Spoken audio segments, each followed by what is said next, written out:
Buenas tardes. Hoy el tema del que vamos a hablar es cómo conciliar el homeschooling y el trabajo. Esa, de nuevo, como la lista de preguntas es larguísima, es una de las preguntas e inquietudes más típicas de las familias que educan en casa. El artículo de esta semana está publicado en mi página, más o menos voy a hablar de lo que tengo escrito ahí. Entonces, pues empecemos. No puede pasar que haya familias en las que papá y mamá trabajan, los niños están en el colegio, pero sienten el deseo de empezar a educar en casa.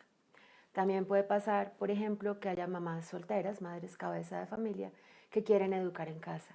Estos dos casos son, digamos, dos de los casos más complicados o en los que las familias sienten que para ellos es imposible, o sea, son los que dicen, tú sí puedes educar en casa chévere, pero yo no podría.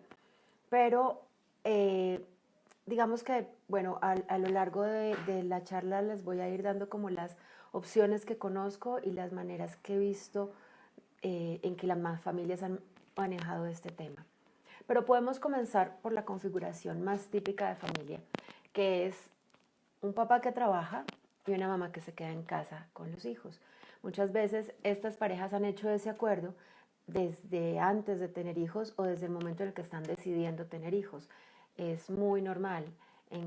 La mamá decide que si trabajaba, prefiere que a partir del momento en que nazca su bebé, quiere quedarse en casa cuidando a su bebé. De hecho, ese fue mi caso, aunque digamos, entre la posibilidad de comenzar a trabajar o quedarme en casa con mis hijos, yo decidimos en pareja que yo me quedaba en casa con mis hijos. En estos casos está resuelto ya uno de los asuntos que tiene que ver con esto y es quién se queda con los hijos en casa si vamos a empezar a educarlos en el hogar y ya no van a ir al colegio. Porque pues si mamá, en la mayoría de los casos, en el caso más típico, es quien está en casa con ellos, pues sigue en casa con ellos y no hay mayor problema. Y es una familia que está acomodada a vivir con un único ingreso y pues no tiene que hacer ningún acomodo adicional porque los ingresos se reduzcan.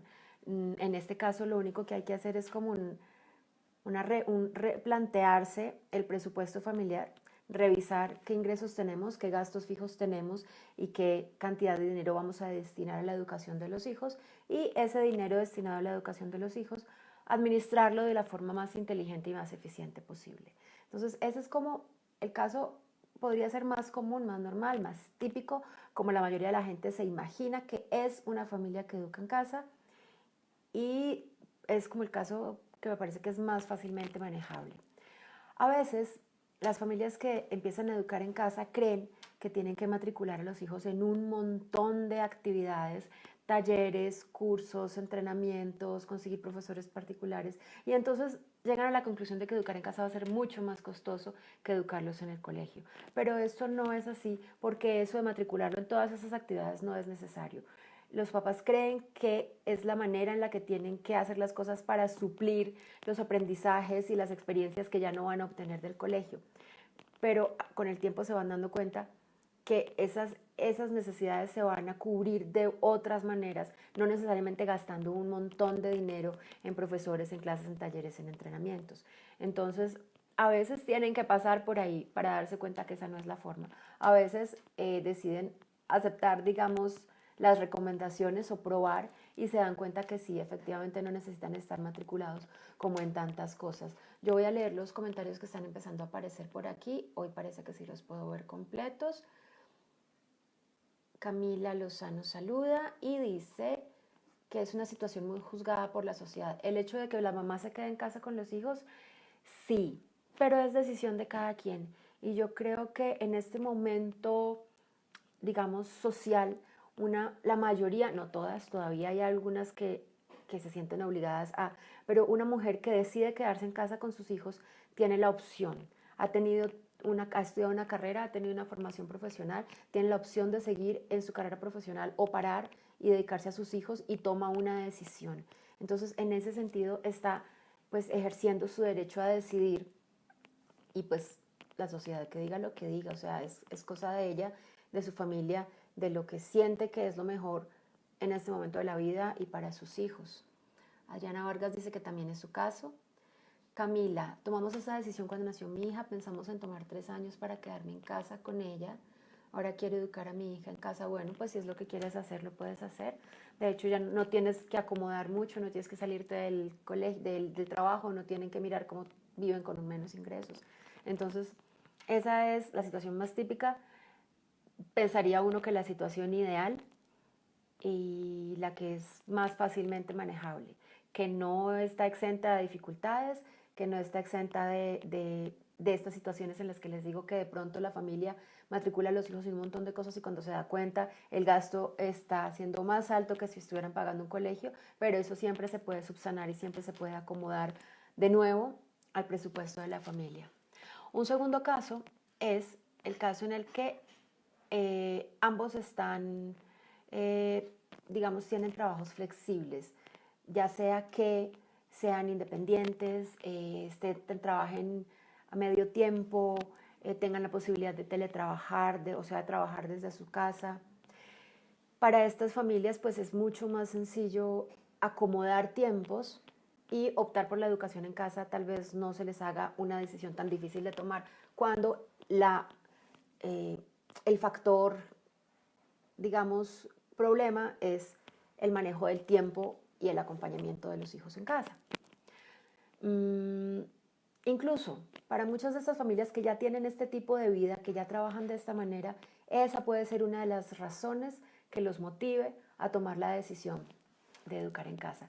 Aquí Isabel Gómez está haciendo un comentario de los que la semana pasada no pude ver en el iPad, entonces lo voy a mirar de una vez aquí en el computador para poder verlo grande, porque efectivamente no lo puedo ver grande aquí.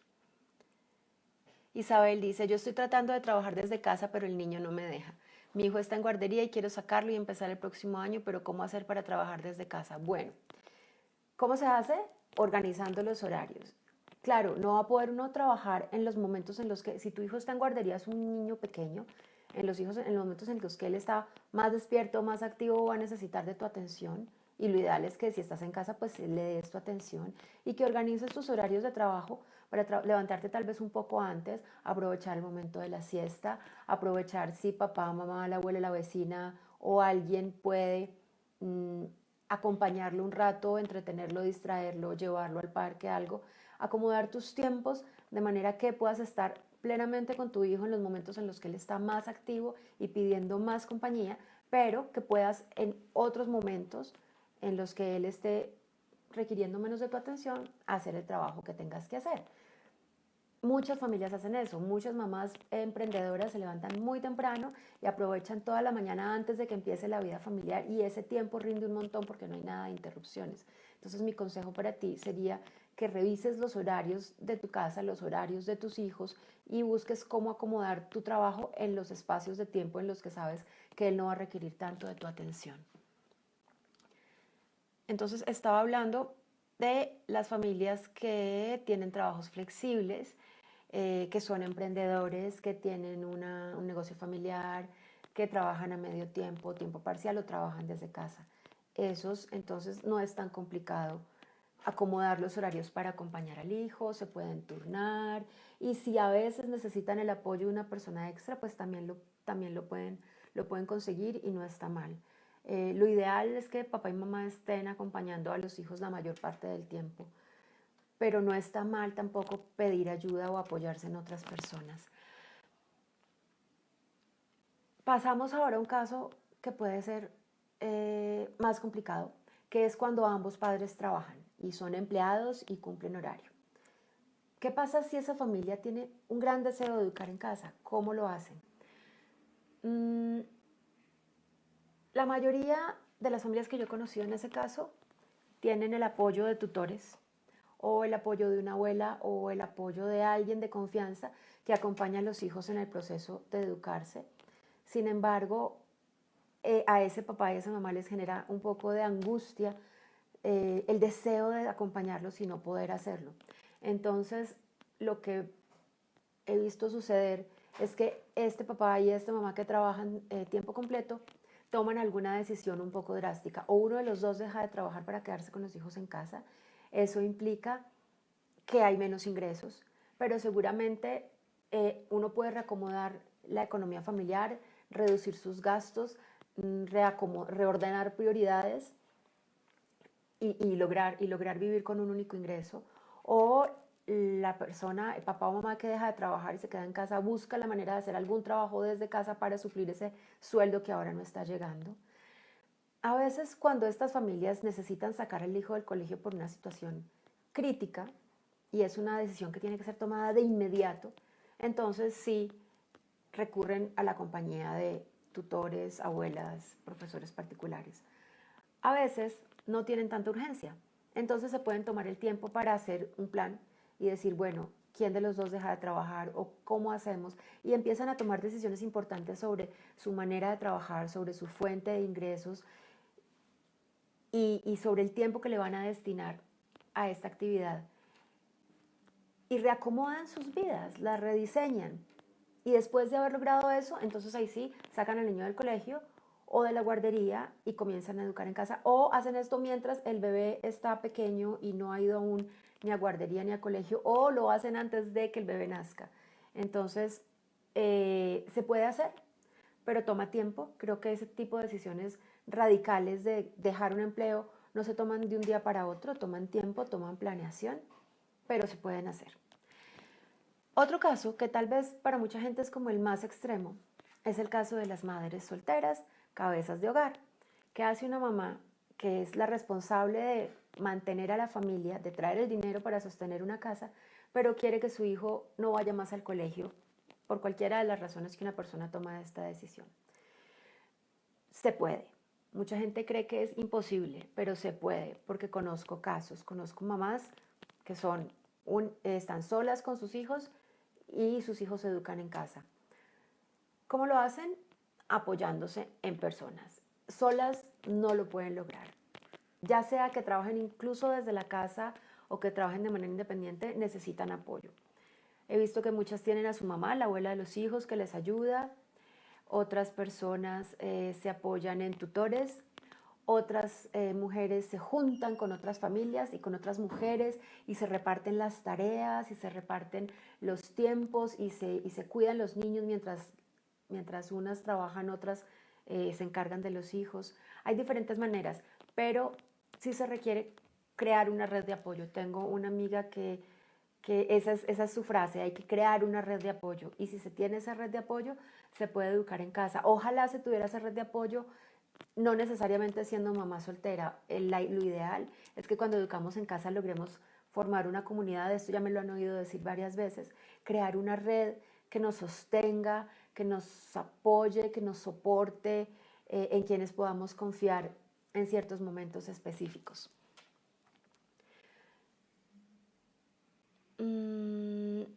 Por ahí, entre los comentarios que pusieron en la pregunta que hice esta semana en mi muro, estaba el comentario de Laura Mascaró, que hablaba de los ingresos pasivos. Esa es una forma de ingresos que ahora se está empezando a conocer cada vez más. Tiene que ver, se puede lograr de muchas maneras. Yo no soy una gran experta en ese tema, entonces les recomiendo que investiguen, pero hay muchas maneras de generar un ingreso pasivo. Obviamente esto no es una solución mágica, no ocurre de un día para otro, hay que trabajarlo fuertemente para llegar después de cierto tiempo a haber desarrollado todo un sistema que le genere a uno un ingreso de manera pasiva, es decir, que no requiere de mi trabajo constante para que ese ingreso me llegue, sino que incluso puedo tomarme un tiempo de no trabajar y el ingreso lo recibo.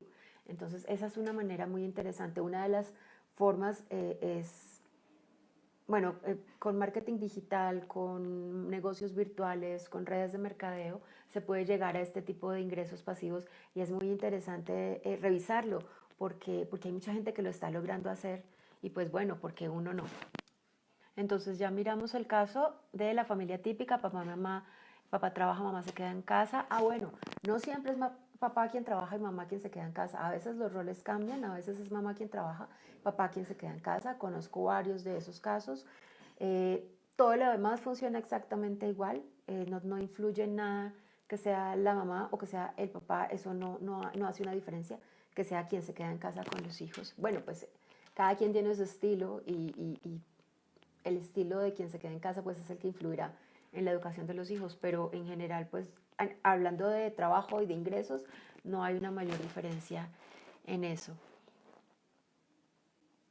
A veces también pasa que la mamá o el papá, que es quien trabaja, ve todo lo que está pasando en casa y quisiera lograr involucrarse más. Y esa puede ser la raíz de un proceso de cambio, de nuevo, una decisión que implique una transformación en la manera de trabajar, en la manera de generar ingresos, de esa persona que en este momento es empleado, que trabaja de 8 a 5, por decirlo de alguna forma. Camila dice que necesita una red de apoyo en su zona. Bueno, es de paciencia y de persistencia y se puede lograr. Eso sí te lo digo, puede tomar tiempo, no es inmediato, no es instantáneo, pero se puede lograr porque cada vez hay más familias educando en casa. Entonces, si tú buscas, hay una alta probabilidad de que encuentres familias que educan cerca de ti, con quienes puedas formar tribu, formar red de apoyo y comunidad. Otra opción que utilizan varias mamás solas, especialmente con hijos grandes, es el colegio virtual.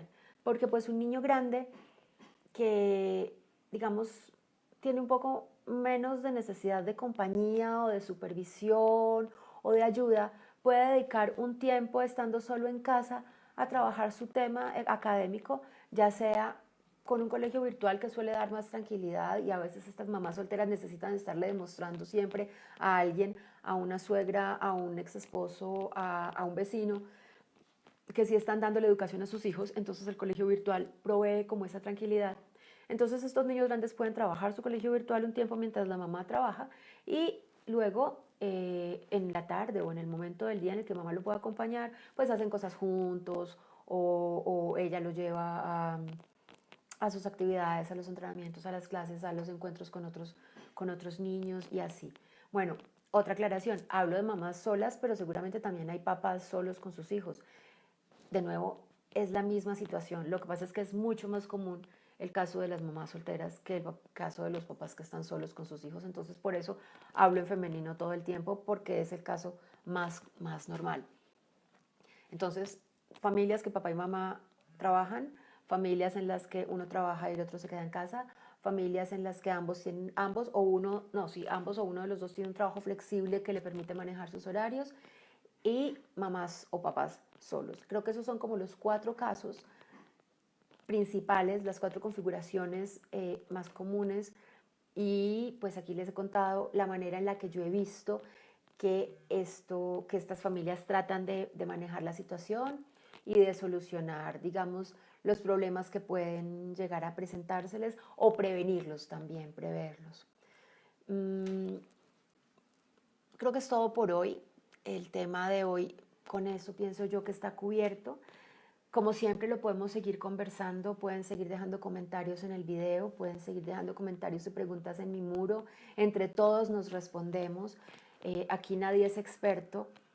Alguien me hizo un comentario en estos días que me dan ganas de hacer una aclaración acá. Yo no soy ninguna experta en nada. Yo no lo tengo todo resuelto. A mí no todo me funciona perfecto en mi vida, ni en mi casa, ni en mi familia, ni en mi educación en casa. Y me preguntaban, ¿cómo puedes hablar de temas que tú no tienes resueltos en tu propia vida? ¿Cómo puedes aconsejar a personas sobre cómo no tener miedo si a ti te da miedo, o sobre cómo aceptar las críticas si a ti te afectan? Y yo pienso que uno no tiene que ser un experto en algo para poder contar lo que he aprendido. Y además, yo no estoy hablando solo desde mi experiencia, sino que he conocido muchas familias en estos 11 años. Entonces las he conocido, las he observado, me han contado sus problemas o sus situaciones, he visto cómo las han resuelto. Entonces, de cierta manera, tengo un acumulado de experiencias que no son mías, pero que las he visto, y por lo mismo se las puedo contar aquí, y les puedo contar cómo he hecho yo las cosas y cómo he visto que las han hecho los demás.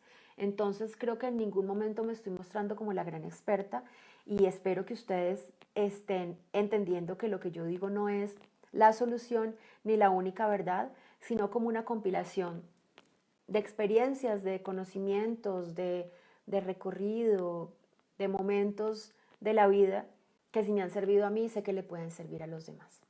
Quería hacer esa aclaración también. Entonces, pues, siendo ya esto todo lo que tenía por decirles, como siempre les doy las gracias por haberse conectado, por seguirme escuchando, porque no se han cansado de oírme, por estar aquí y nos estaremos viendo de nuevo la próxima semana. No tengo presente el tema, se enterarán por ahí el lunes o martes cuando ponga la pregunta en mi página y seguimos conversando. Gracias.